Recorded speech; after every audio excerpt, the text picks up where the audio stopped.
let me start by asking you about your journey so far. How did you enter into this space and how did this space attract you? Let me know your journey right from the college years. Not a very exciting college journey that I had. Sorry. Uh, Typically, like any Indian household, finish up BCom. The question is, what do you do next? So I said, okay, fine, let me do MCom. I did my MCom. One thing was very sure. One piece which was very determined was that I have to work. I will work. And those days, the place that I used to stay was all surrounded by bankers. So I used to see bankers. My neighbor were bankers in the building. Everybody were bankers.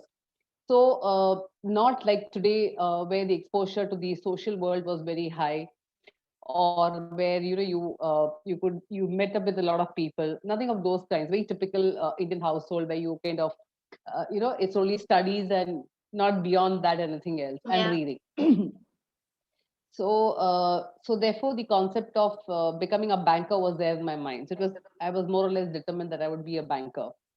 But when I finished my MCom, and then when I was looking out for an opportunity, and anything else came in the way was like, no, why can't I get in a bank? That's how I managed to enter my career into a banking field. But one of the things that I actually, when I look back and when I think what has helped me reach the stage is one, my focus of, though it was not intentional. So let me tell you, it was not intentional. Uh, I was determined that I will definitely want to be well positioned as a professional. Hmm. Okay. A lot of things that was positive that happened in my life, which helped. I had a mentor who actually helped me, develop my career, develop my thought process, develop my maturity as an individual. And second is there were circumstances that I took the what do you say? I did not let go of an opportunity. I took what came my way. Hmm. I took a lot of risk in a career. I took a lot of risk. Okay, if you look Yeah. at my career path, I've taken a lot of risk. Okay, so that's one thing which I did. In my journey, I also, let me tell you, when we look back, when you have bad, when something bad happens to you in an organization, okay, you feel very upset. Yeah. Okay, and like any other individual, I have also been very upset. I've gone through my ups and downs, but I have always taken that as a step towards doing something different and better. I have learned from that. So for example, if somebody treated me badly, I never felt that treating anybody else badly was the right way of doing it. So I would say that because I was upset, I shouldn't be doing it to the other person. So Yeah. every episode of my in my journey, which was good and bad, especially the bad, I would emphasize on the word bad, have only helped me to get it better. Okay, as an individual, as a professional. And I can quote you some examples in Yeah. our conversation as to how and how did I do this. So life was not very easy, Radhika, because uh, it's a corporate world, and you know how Hmm. messy corporate world is, Yeah. how tough it is. And the more you grow towards the top, the narrow the position is, and more is Spotlight. the sorry, More is the it's spotlight. more. Yeah, so it's very difficult. So therefore it had actually, you need to go back and say, if this is something that you need to achieve, what is the way you would manage it? How do you make sure that you achieve it, but not in a way that you have to pull down others, but at the same time take people along and then move up the ladder. Hmm. So if you ask me, uh, it- so this is how the path has been, largely in terms of taking risk, keeping focused, uh, trying to work with people, being professional but not being manipulative, and at the same time just focusing on what the objective of the organization is. That's what I have done all through my years, and as far as my career journey is concerned. If that answers your question, that's the answer to Yeah. it. incidences that you said were bad without quoting the actual name of the company or the person, so that we also come to know like what are the hurdles that can be faced by us moving forward. So, so let me give you an example of. So I have actually gone through quite a bit in the organization, and when I look back and as recent as a few days back when I was talking to my colleague, I was telling him, why do people not just concentrate on work? Why do people get involved in more than the work and create hassles? And he said Hmm. that's how it's, Jaya, and then that's how the corporate world is. So if I have to tell you, um, so you know when you actually if I have to tell you one example, you quietly do a work thinking that you're working for a particular project. Let's say example, a project that you're working for, Hmm. and you put in your efforts thinking that you're doing it in a particular way, and then you suddenly turn around and you say that there's already a mail which has been shot to the whole world saying that not me but somebody else has achieved this project, and thank you XYZ Okay, and all that okay. stuff. So and then you go back and said, why did that happen? Why did somebody else take it off? And Hmm. then the answer to it is it's like success has very few fathers, right? Yeah. You got what I'm saying? Yeah. Because the point is that when something nice happens, everybody wants to take it. When there is mess around, nobody wants to touch it. Correct. So and then this a very nice line which was there on somebody's softboard, which said that when there is a struggle, there are very few people who take it up, and when things are all okay, there's crowding where there is success, and Yeah. when there are struggles, there are very few people, and be the one who's there when there is an issue, is what struck me, saying that okay, I think this is what I should do, and I should not too much worry about success. It will come on its way. And today when I look back, I said yes, I think that was the right thing, because while I did not manipulate, I did not take undue advantage of others, while I did not play around with people, I realized today I can come home and sleep easy. I don't really need to worry about it, right? People Yeah. say you have to be street smart. Yes, maybe. So I don't know. But I think we can sleep easy. Why? Because you feel comfortable of the work that you do.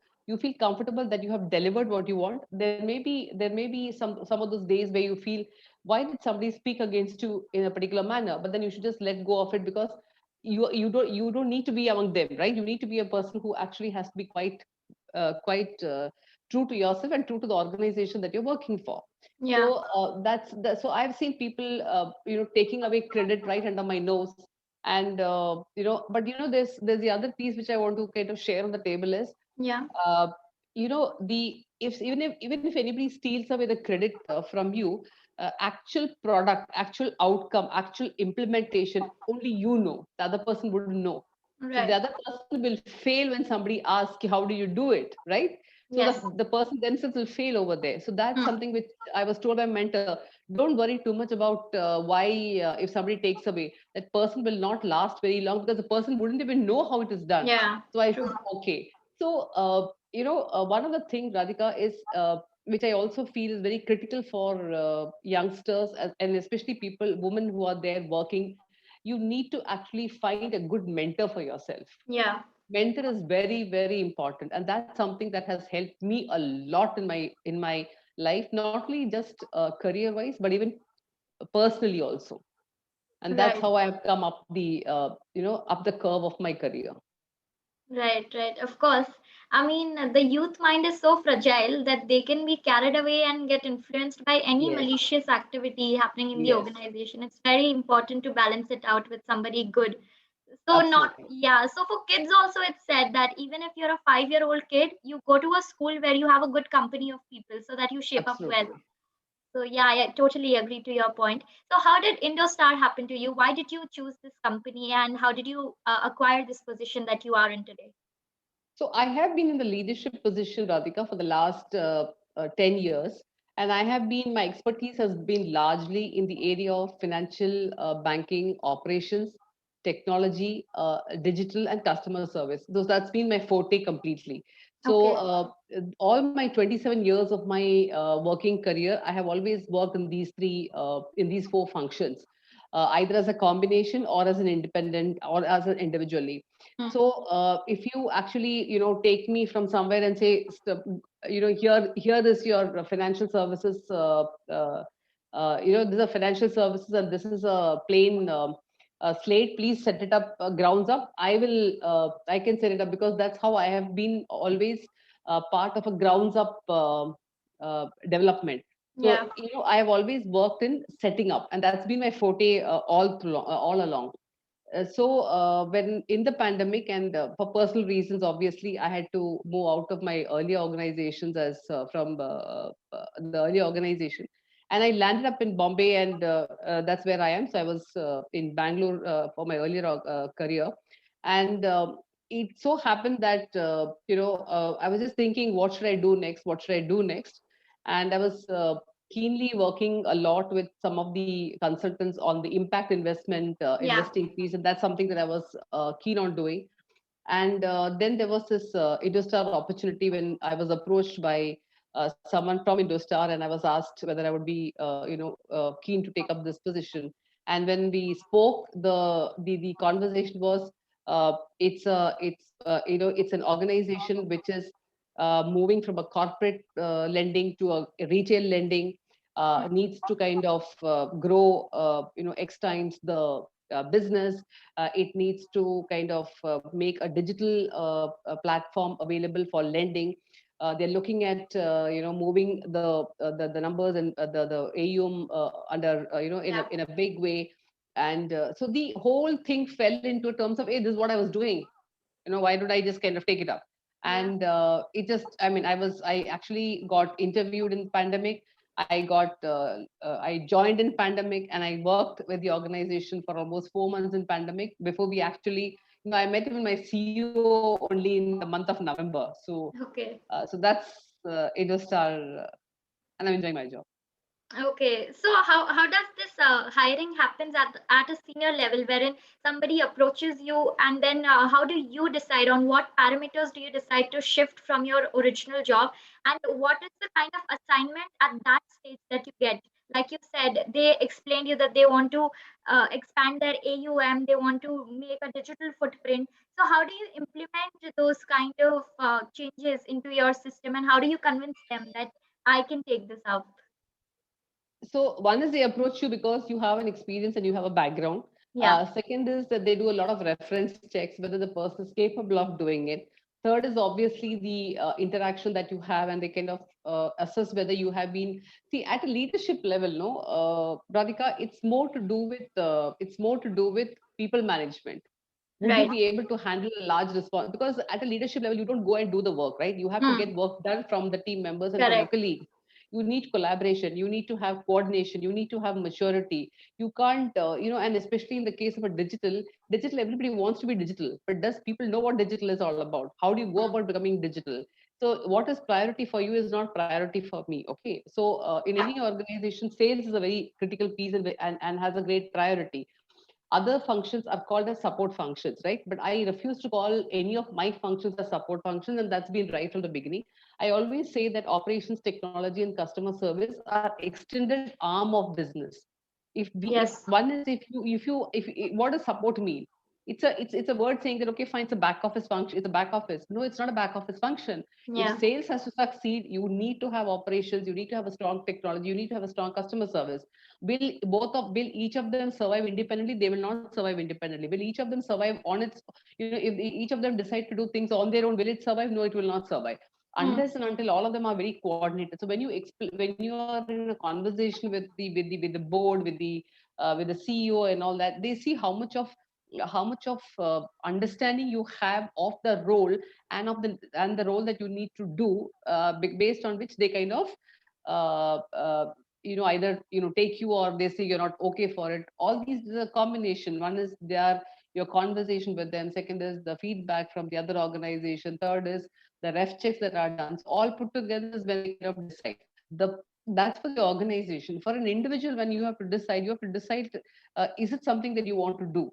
Is it Yeah. something that you are okay to do? Is it something that you, I mean, at some stage of life, people may say, no, I don't want to do any more of corporate work. I want to do something very different. Hmm. I don't find operations and technology boring at all, Radhika. Everybody keeps asking me, how do you keep doing this over and over again? And I'm Yeah. saying that every time and every day is it's a new thing for me. I've done this life day along, but when I come and do a thing in an organization, it's very different. It may be the term operations, it may be the term technology, but it is so different. It's very different. If I, for example, if I have to tell you, when I joined, when I was in my erstwhile organization, I said I was very keen on implementing robotic process automation, something which was there in my mind for a very long time. And I said, you need to, if it is a digital, you have to be different, right? You have to implement something very different. And I Yeah. said, and in my team in operations came and told me, we struggle a lot in reconciliation of our payments process.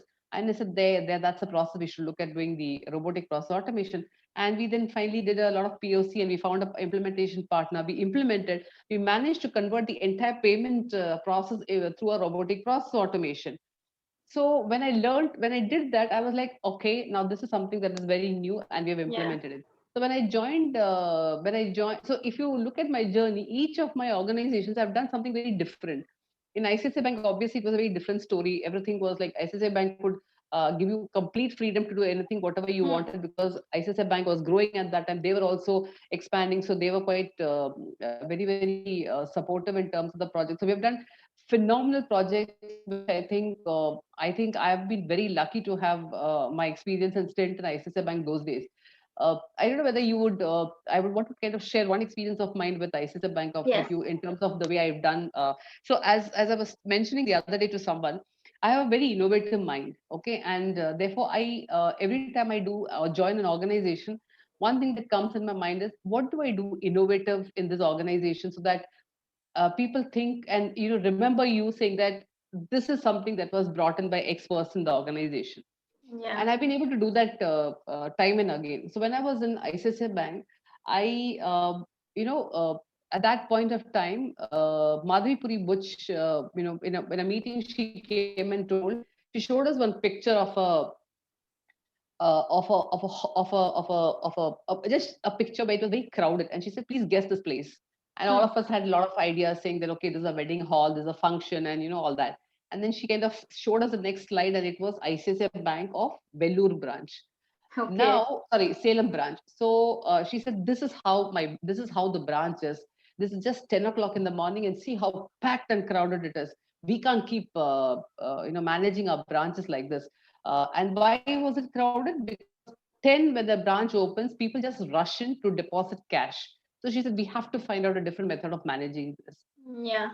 A very senior executive in the office, what he did was he just drew it on a piece of paper, saying that if we have a drop box in the branch and if we put and enable customers to put cash into the packet and drop it in the box and goes, I think this will solve our problem. Everybody just rubbished the idea, actually rubbished the idea. So Okay. my boss comes and says, Jaya, I think, do you think we can do this? I said, I have my doubts, but we'll try. So he said, okay, let's try. Let's give it a 2 month shot to do it.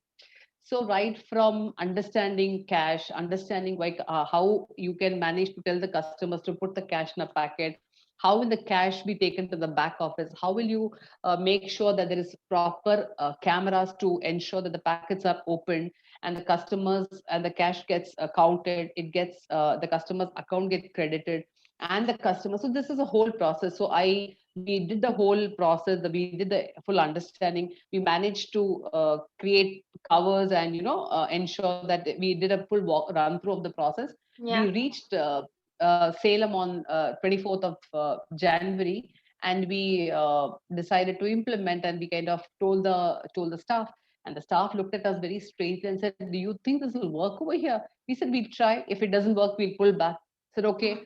And we kind of set up the whole back office. We did everything, and we kept the box in the hall. We made a girl stand with the customers and say, we explained to the customers, why don't you come and put the cash into the box? And Yeah. the customers readily picked up the cover, put the cash, put the box, and so in 2 days time, the crowd that used to kind of the crowd that used to pack the branch, and the branch door could not be opened because the crowd was completely empty. Why? Because people would just come, pick up the cover, put the cash and put it in the box and go, because within Yeah. half an hour he would get the credit. So this, like, the news caught on like a fire, And we would go, before we left Salem, we got calls saying that why don't you come and implement this in our branches? Okay. So then we had to prepare a video of how this has to be done and all that we did. So Yeah. finally, every location started implementing this, and most of the branches which are high in cash volume, cash footprints became quite easy. So to end this, how it happened, Mr. KV Kamath goes to Mangalore branch, his branch where he normally visits, and Yeah. he goes there and he kind of finds people just picking up the cover, putting the cash, putting it in the you know, so putting, and he was watching it silently, and then he goes and asks one of the girls saying that, what are these customers doing? So this project was called Project Crisp. Okay, and you'll ask me what is crisp. It says cash received in sealed packets. So that's crisp. Okay. Okay. So this girl looks at it and says, Sir, this is Project Crisp. So he goes, Project Crisp, what's this? And she says, this is how. So then he comes back and he tells my boss, saying that had you come and asked me permission, I would have never allowed you, because it sounded very, very funny and strange. But Yeah. when you see it happening, so this was the first time we kind of did something which was very out of the box. Followed by that, in ING, I went and implemented something called as instant net banking password. Okay, so Okay. that you just walk into the branch and you get a password and you can activate your net banking. Come to Dhanlakshmi Bank, I implemented something called as the workflow management, digital workflow management, which went on to get the Asian Banker Award, because they felt that the project, that kind of a digital flow was not there in the industry. And then come in Ujjivan, we implemented the robotic process automation for and come IndoStar to share with you. Uh, this is something which is very close to my heart, and I want to share this with you. Yeah. We've implemented the customer service setup. Okay, first time in the industry, you will have a customer service setup which is completely back to work woman. Never Okay. before. It's the whole setup is by back to work woman. It is a completely bot enabled call center. So all the calling will be bot enabled. Large amount of customer service will be enabled through bot. So the women who are there, who is back to work women, who are the customer service representatives, they are there to handle escalated complaints only. Okay. So if you look at the way I've progressed my entire career, Yeah. I have always went on thinking very differently, and that's a very I think I can very proudly say that I'm very I have a very innovative mind, and it's Yeah. always process and process. So how do you make it better and better and better? So, how do you make your mind innovative and better? What sources do you refer to in the industry? What do you read to always keep your mind updated and on track?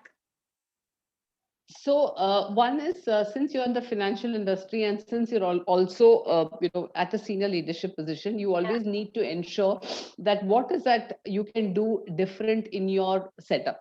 How do you ensure that people look at you very differently?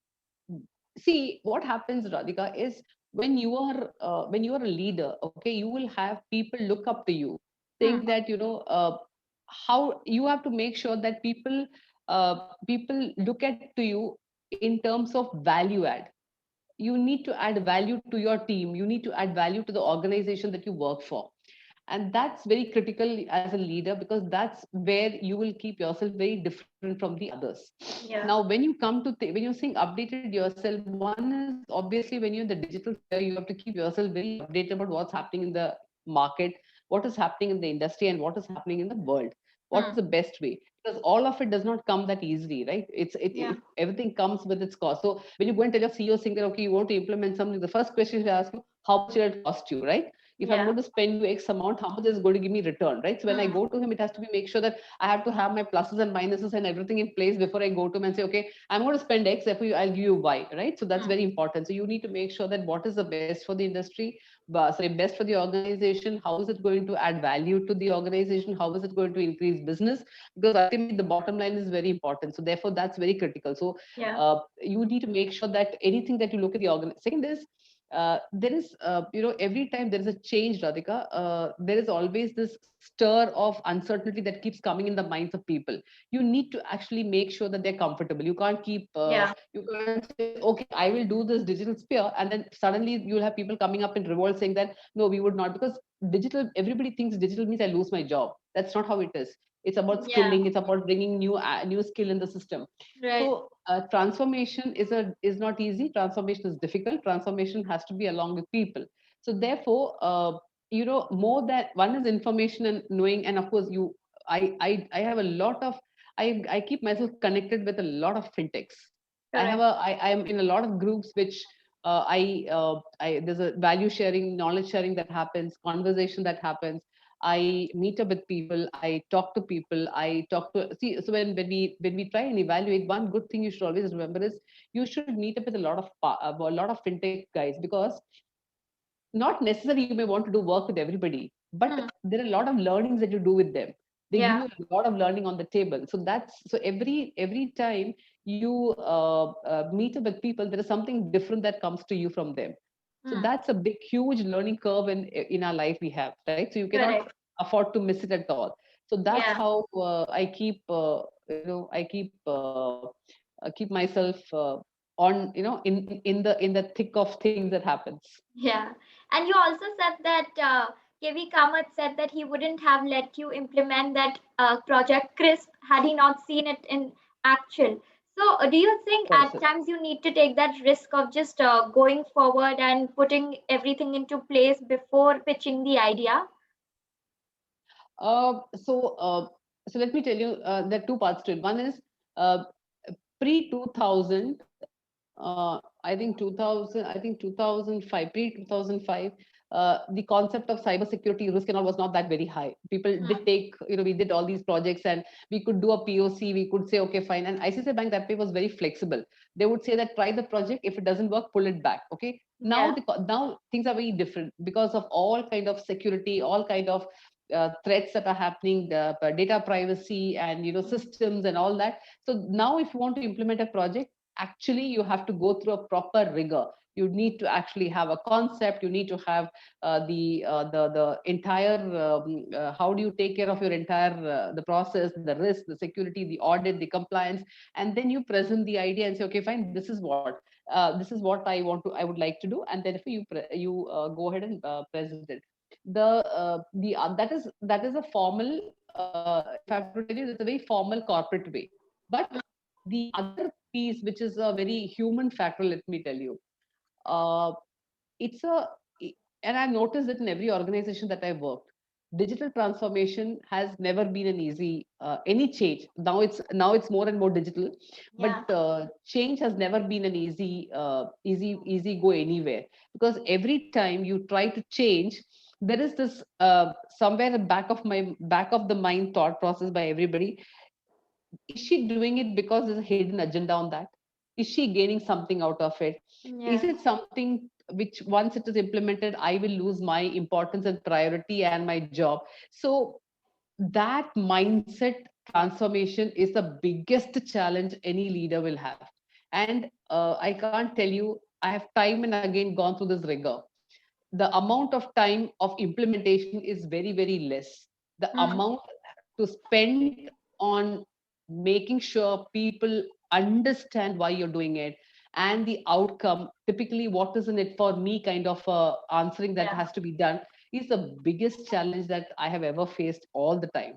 And Right. that's where, and therefore, whenever it comes to changes, when somebody says, do you not find it difficult? I said, no, because I know I have to go back to the drawing table and sit and say, okay, fine, this is the benefit of it, this is Hmm. what you need to do, and it is more like what the other person will benefit than what the I or the organization. So that it's an individual, as an individual, how is this change going to impact that person, is it has to be first sorted out. Otherwise, it's going to be very difficult. And it Right. happens time and again in organization. It's not Hmm. all of us go through it. Yeah.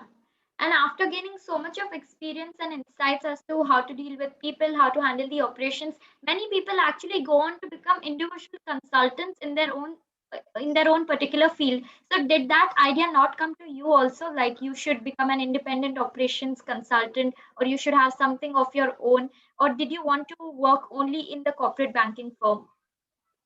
To be honest with you, Radhika, I hate the word consultant, and I hate Okay. consultants. Okay. Okay. So it may be a very old joke, but I'm sure you know this concept, how you define consultants, right? Yeah. Consultants are the guys who take they ask you what the time is and they take your watch and tell you what the time is. So that's how it is. So, Yeah. so typically I have to first teach the consultant and then I have to and get him to work. So I've been doing that all over, and so I know how people look at consultants. That's one. Second is, you know, a consultant role is up to a particular point. Ultimately, the management, the implementing it and getting the benefit out of it is still with the organization. So the thrill of enjoying the outcome and calling yourself saying that, hey, wow, this is what we have done, this is what I have built, this is what I have given to the organization, will never come in a consultant job. So Yeah. therefore, that is something that is not something that I'm right now even looking out for. So Okay. And how does your day as a CEO at Indostar Capital look like? So, so right now it's pandemic, so it's sometime work from home and sometime in office. We started going to work, Hmm. but yes, the calendar is generally filled up before you start your week, so it's like there. Yeah. But yeah, just to give you a short, because it's an organization now, it's blending itself into doing a lot of the growing large in business, and we are kind of working on our digital lending platform, and we're kind of building a lot of areas which we're going to go digital. So the project for the digital transformation is on in a big way. So there are a lot of work that is being done with the technology partner to help to kind of build a digital platform. So there's a lot of work, a lot of discussions and validation happens with the team, with the partner, as well as with the internal, obviously. Then we also internally have our internal meetings with the senior management in terms of the business planning happens, and then what are the support required, what are the challenges. My team of operations sits based out of Chennai, so I need to kind of do the calls with them, Hmm. especially with respect to the what is required, and what needs to be done, how is it going. So I do my review once in a week with all my team members to understand what are the new things they're doing, what are the challenges, what are the deliverables, and what is the status of it. And then obviously you have and as I told you, because you're in the sphere of we're expanding our business, and we are our plans to grow big. I meet up with a lot of partners which come across with solutioning, and so I kind of meet up with them to understand what Yeah. the market says, how about. So those are so right now in terms of pandemic, obviously a lot of work is happening in terms of while we are being offline, I mean working from home. There's the normal work, but largely when we are in office, I make sure that I meet up with the team, and this. So how much ever you say work from home helps, that physical touch with your team always is a great Yeah. feeling. So yeah, so it happens. I mean, it's like it just I am just in office by 9, and then 7 somewhere along happens. So don't even know how the day goes. Right, right. And how does your hiring process work? For example, if a young person wants to enter into this role of operations, what should they be choosing in their career in terms of education, and what kind of experiences should they normally have? How do they need to actually crack an interview for the position of an operations executive? Okay, so in no curriculum teaches you operations. Let me tell you that. Not Okay. even MBA in operations. No, that's the worst degree to have for an operations. Okay, so Okay. that's one. Uh, okay, if you need to have a degree, you can have a degree. No offense meant for anything, but you can Yeah. have a degree. But in operations, the way, okay, if you ask me, what do I look at a person? I look at a person of with an attitude, Yeah. with a drive to deliver, with a passion to do differently things, with a different and open mindset. and and not get clogged by that I have to come in office. And see, I don't have any problem of people coming in at 10 and going at 7, absolutely no problem. But if you come with that mindset, you will never be able to succeed. Yeah. So the if somebody has a drive to learn, a passion to deliver, and an attitude, you will succeed anyway. So Right. operations is about, and the most important is learning. Learn. I mean, you have to, in operations, there are people who sit in a desk and do a job. It's very monotonous, Hmm. very monotonous. Okay, but the fun of the job is that when you start learning, when you start looking at it differently, and when you start taking a responsibility or taking that challenge to do different desk, that's when you learn. So that's what I would tell for anybody who's coming for a job. And if you ask me about the hiring process, obviously each organization has their own hiring Yeah. process, but I have a two-way hiring here. One is obviously what I told you just now, Yeah. when you meet up with people. And see, for example, let me tell you, when I was setting up the call center, we were having a lot of discussions. How should it be? And I'm a very highly diversity focused individual. Hmm. I feel that that's an area that we have to work a lot. And being at that level, I think I will do everything to make sure that I bring in diversity to the organization. So the fact of making it, bringing diversity was being discussed.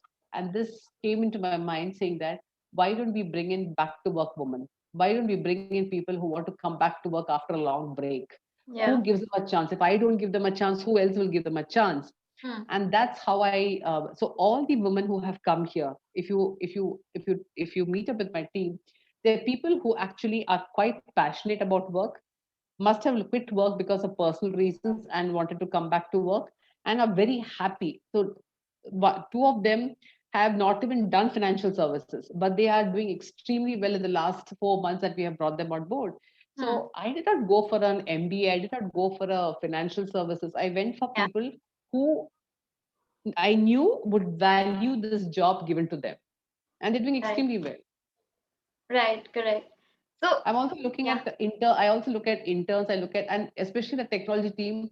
I look at fresh guys. I look at guys who, from from from typically fresh, smart people who actually can think very differently, because technology is not rocket science. Hmm. You just need to think differently, and that is something that every organization needs, an infusion of fresh ideas. People like me can will think in a particular way, while I can be innovative. I can think, they can come with very diverse ideas. So Yeah. that's how I look at taking people. Okay. Do you also give like practical case study? Like suppose you give them a project is there, how do you handle its operation? So is there a practical case study also that's involved in the process? No, not really. I don't have any practical case study. But yes, if when they come on the job, typically they're trained for the product and the processes, and then Hmm. they put on the job. And obviously, there's a review mechanism which takes care of to understand what do they go through, what do they feel about it, what do they think that they have learned, and Yeah. all those cases. I really don't look at a case study per se, Radhika. Okay. And you just spoke of women and back to work women that y'all have introduced. So, what's your take on women in the financial industry? How do you think is the work environment for women in today's time? So it's like this, Radhika. Uh, in financial services, if you're focusing yourself on the financial services space, Hmm. uh, gone are the days of 9 to 5, and gone are the days of safety. Okay, Yeah. so that cushion of safety job of 9 to 5 is gone, all gone. Hmm. And we have heard in this pandemic what has happened, right? So many people have lost their jobs and stuff like that. So, and when I'm talking about safety, I'm talking about pure professional safety. Okay, I'm not talking about any other piece. Yeah. I'm talking about the work safety, the job safety. Uh, any organization will accept people with open arms, people who are ready to adapt, people who are ready to change, people who are ready to learn. Okay, so if you think that you can come and do a 9 to 5 job and go, gone are those days. Those days are Yeah. not there. So I don't think we should even if people want that kind of a job, maybe a government. I don't know how much safe of that is there in the government jobs also now. Hmm. But in financial services, it's all about learning, adding value, bringing to the table value to the table, and how you kind of collaborate, coordinate, and work. That's very critical. I think that's more important for, and obviously, I will keep repeatedly saying this. It's very critical for us to, instead of spending time on unnecessary, just to concentrate on work and add value to oneself. Skill Yeah. yourself. You need to skill. When you do a particular role, you will realize that if you want to move something into a different role, you need to skill yourself. You need to add value. You need to read. You need to understand, and therefore that's how you keep. So in a meeting, when someone brings in fresh ideas, they're looked at differently. They look, okay, Yeah. this is a person who can actually add value. So you need to make sure that how do you sharpen yourself to be positioned and taken differently. So this is the way I would define financial services going forward for Yeah. women. Not for women, Okay. but anyway, for anyone for that matter. Yeah. And also, I just had an interesting question on this budget that was recently announced by Nirmala Sitaram. She said that we are introducing now a concept of bad banks. So, what's your take on that? How do you look at that? So, Pratika, this is something that I'm really not wanting to talk about right now because there's a lot of Okay. conversation happening on that. So, Okay. and because it's a public media, I don't want to kind of make any Yeah. comment on it. But obviously, we can speak about it off the off the ground, off the record. Yeah. I just wanted to know your idea on what it is, what a bad bank is, and how would it actually function. Yeah, so I think there's a lot more on that happening. So I think it's Yeah. maybe a little later we could speak about it. I really don't want to put my thoughts on that today because Okay. this because see, there's a lot of conversation happening about how it's going to pan out. Hmm. So we'll have to just wait and watch for that. So before we Right. kind of Correct. So moving on, NBFCs and banks have been said to have borne the economic casualties during COVID. So are you happy with what the government had planned during the lockdown with respect to NBFCs? And also there was a talk in the news that NBFCs are planning to convert into banks. So what is your take on that? How do you think will that pan out? see, in terms of the two questions, in terms of the first question, what government has given for the NBFC, now let me tell you, government has, the moratorium that came in and came as a blessing for the people because obviously uh, a lot of people had lost their jobs and all, and pay cuts and salary cuts and stuff like that. So obviously that's a big benefit that came to the citizens. But what has actually typically happened is obviously the COVID has set us back by a few years. Hmm. NBFCs, a lot of NBFCs has not a lot, most of them have borne the brunt of this COVID. Uh, raising funds have been difficult. NPAs have increased. So, actually setting the clock back to where they were before the COVID will take time because people coming back. So, moratorium definitely has helped the citizen, but obviously it has also put a stress on the economy, put a stress on the asset quality of NBFCs, and therefore it's not that easy for everybody to recover. Yeah. There has to be a different way of managing the asset quality, and there are different ways of need to be different ways of bringing back the quality and the business. One has to go back, especially people who have been in the microfinance segment, which has got impacted very badly. Truck financing guys have got affected very badly. Everything is coming back slowly, but these are all taking its own time because of the kind of impact each of them have. For example, if your Ubers and Ola guys have gone back to their native places, any loan that they've taken for the cars, obviously the vehicle loans have got Yeah. impacted badly. So housing has picked up, is slowly picking up, but obviously people who have lost their jobs and have taken a loan for housing, bad loans have increased. Yeah. But recently, most of the NBFCs have started slowly reeling back to some bit of sanity and stability with time. Now, if you ask me about the what was the second question? It was about how NBFCs are planning to convert into banks. Banks. So, the bank conversion has most of the industrial houses where the NBFC guidelines apply. We'll have to see. I'll tell you something. This is something that we'll have to wait and watch because Hmm. before basically because of the capital value which RBI has quoted for conversion into a banks is where all the NBFCs are looking at. So the impact of that, and when one see while NBFCs are also guided by RBI, the banking guidelines of RBI is much more stricter and stringent. Okay, Yeah. and therefore, if you get the NBFCs into the banking, the regulatory umbrella is going to be quite severe. So there is that slight bit of pushback that is coming in by the NBFCs of not wanting to be a bank. Okay, Hmm. so I'm sure there will be a what do you say? There will be uh, um, uh, a representation made and in terms of the entire proposal that RBI has planned out, and we'll have to wait and then see how the next step of RBI is with regard to this. So it's not going to be see, if RBI wants, they would have just said convert. They just Yeah. given this kind of a guideline to check out how the whole thing is taken as. And so I think it'll take some more time for us to understand how the entire conversion piece, because it will take away a lot of authority which right now NBFCs enjoy when they become a bank, Yeah. especially in large industrial houses. So it's not something that is easily or opened with open, I mean, sorry, welcome with open arms, as they say it. Yeah. Right. And how would you define your experiences in these different organizations? And how challenging is it for you to run a listed company like Indostar? See, all companies that I've worked are listed, okay, Yeah. and listed companies. I've worked in banks through and throughout. So this is the first NBFC that I'm working. So so in a bank, it's quite very Hmm. highly regulated. So every time you have to do something, you have to think twice, because there is a cyber security, there is a compliance, and there is a risk, everything put together. So by the time you kind of have to make sure that all of them actually give their blessing. I'll use the word this way: give their blessing for you to do something. It is that it's not that easy. Okay. If you so And also, for example, you can't just go ahead and launch a product the way you want it.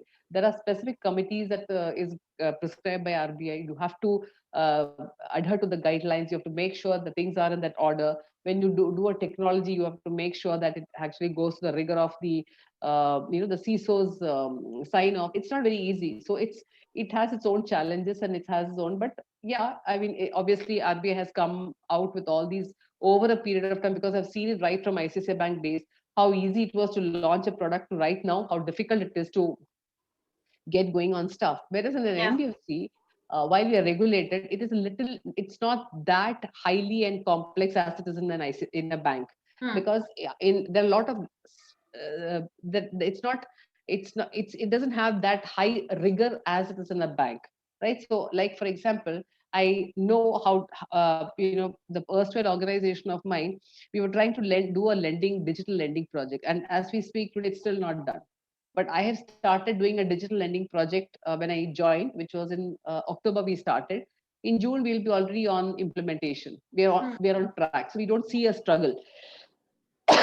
so so the difference is with respect to the one is to with respect to obviously the super body, that's Yeah. RBI. Second is obviously a lot to do with the mindset. In NBFC, the business focus and the lending is like it's very high. Okay, so the way they go out and source business and the aggressiveness which is there in an NBFC is much higher, right? Because in a bank, when you do a lending, you are still guided. You have to do a lot. You have to go through a lot of rigor of regulations. But when you do it in an NBFC, while regulations are there, the aggressiveness to source is much higher and higher and larger. So a lot of things, a lot of pluses which are there in an NBFC, and therefore while they're regulated, it's still it's much. So I find myself quite. How much I used to beat my head in a bank to get things done. I think I'm much relaxed now. I can deliver. I think twice as much as faster in an NBFC, and that's the way I see the way I do my role here. Right. And why do you think is women leadership missing in the finance industry still? Good question. This is a question that I also keep wondering, why is it missing? Yeah, but see, the first and foremost, the way I look at it is, uh, it's more to do with obviously a large fallout of people. So if you look at some of the data points, Radhika, the fallout of people in mid-career is very high. People join corporate world and then they leave. Okay, and so Hmm. if you look at the way our economy setup or the government rules and the corporate rules are, there's no much of flexibility for women to come back after work. Yeah. And if you come back to work, there is so much of gap, and there's no opportunity. The opportunities are very, very low, and people don't give you a chance for people to come back to work. So obviously when people quit jobs and go in mid career because of personal reasons, coming back becomes a challenge. So therefore the number of people who come back to work are much lower. That's number Hmm. one. Number two is see, if you ask me, I have faced huge pushbacks. I have faced huge challenges in corporate world where I have been the sole woman in a boardroom, sole woman in a management committee, and when you put your points across, there is a, a look of ridiculousness, or oh, what are you talking about? So uh, you know and I've experienced it quite a bit. Okay, I've experienced in the last 10 years of my leadership, I have experienced it a large, where I have been a sole woman, and when I try to put a point across, I'm looked at saying that, oh, is it so? Oh, really? And those kind of Yeah. comments. And obviously, I've also faced my male colleagues who have ranted and shouted and walked out of my rooms. And where you have a CEO of the organization, I'm referring to some of the organization that I've worked, okay, Hmm. where is has not even raised an eyelid saying that, no, this is something which should have not happened because of whatever reasons. Hmm. Now, in such a scenario, the best I could do is say, hell with you, yeah, I'll just go. Yeah. Or the other one, what I've done is I would have said, hell with you guys, I'll still continue here, right? Yeah. So it's so the ability to take this and push yourself ahead, take that risk, do things, and not get battered by what these guys say is not something that everybody would do. So opportunity obviously for a comeback is very low, and therefore you will see that causing a lot of gap in with the question you asked. And second is obviously a lot of people not wanting to take nonsense from colleagues, so would not want to take up that risk of going up in life saying that I don't want to take this nonsense from these guys. Yeah, so leave Yeah. it. Who wants to take a senior position? So that also causes, both put together, you will find this kind of coming in the way of finance women professionals in finance at the senior level very low. And I also believe that this financial industry requires people to work for long hours, and many households do not let women to juggle that with their other work with kids or other household chores. So that's also a reason why we see lesser Yeah, so number of that's women. exactly what I said. That so that may lead to women quitting their job, Yeah. flexibility of coming back to work in terms of opportunities also not there. So all these factors are there. See, I strongly see this long hours of work is something which I'm not very okay with, Radhika, because if you have come to work and you Hmm. want to have a position and you want to earn as much as you want to have your male colleagues, then you need to put in that. Then there's no male and female. You are a Yeah. position, you're a leader. So then you can't play a woman card there and say, I have XYZ, I have to go home. See, Correct. so therefore it's a trade-off that you do with what you want, with what you want as priority, correct? So I Hmm. would always say that I have a lot of women colleagues who have worked with me. And I remember this lady who came to, when I joined an organization, she came and she told me that, Jaya, I have never had good relationship with my lady bosses. I've always had bad relationship. So I said, okay. So she said, we have to wait and watch how our relationship works out. I said, Hmm. okay. And she kind of, then we've 2.5 years, we worked together. So when I was moving out, she said, Jaya, I wish that we should be. I wish when next time when there's an opportunity, we should work together. Okay. Yeah. I said, oh really? So she said, yeah. I think I've never had a boss like this before.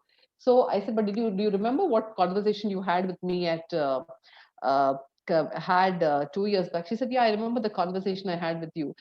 So I said, see, the point is that what I'm trying to tell you is, Radhika, is that I'm not someone who insists on a 9 to 5. Sorry, who insists on you have to work till the bosses are there, or you have to work because the bosses are available. I don't do that. My policy as a professional is very simple. I say you have been given a work, you need to deliver. Now, whether you take it home and deliver, whether you sit till 11 o'clock in the office deliver, it's not my problem. You deliver it. And Yeah. if sometimes we have genuine problems, you let me know, then I will be able to help you out. So that's my policy, and I've stayed with it. And when people say, two women cannot be, while I myself say that women cannot be great friends at corporate life, but I have some of my best friends in corporate world, because when in ICICI Bank, when we kind of were setting up the operations, all people across all of them were women, and we all had a great time in setting it up, and we till today are great friends. That's Yeah. because if you stay with respecting each other, if you stay with supporting each other, and especially as women colleagues, as women leaders, then I think we'll be able to bring up our own folks, right? Our own fraternity and Yes. community, which I think is a lot to yet to get into people's system. So I think that's something that is very critically required at this point of time. Yeah, absolutely. Totally agree with it. And lastly, what would be your advice to people who are starting their career in the field of banking? See, for if you ask me advice, I would say banking is not rocket science. Number one, Yeah. that's number one. Second is, uh, banking has moved from what it was to what it is now. Hmm. Okay, that is number two.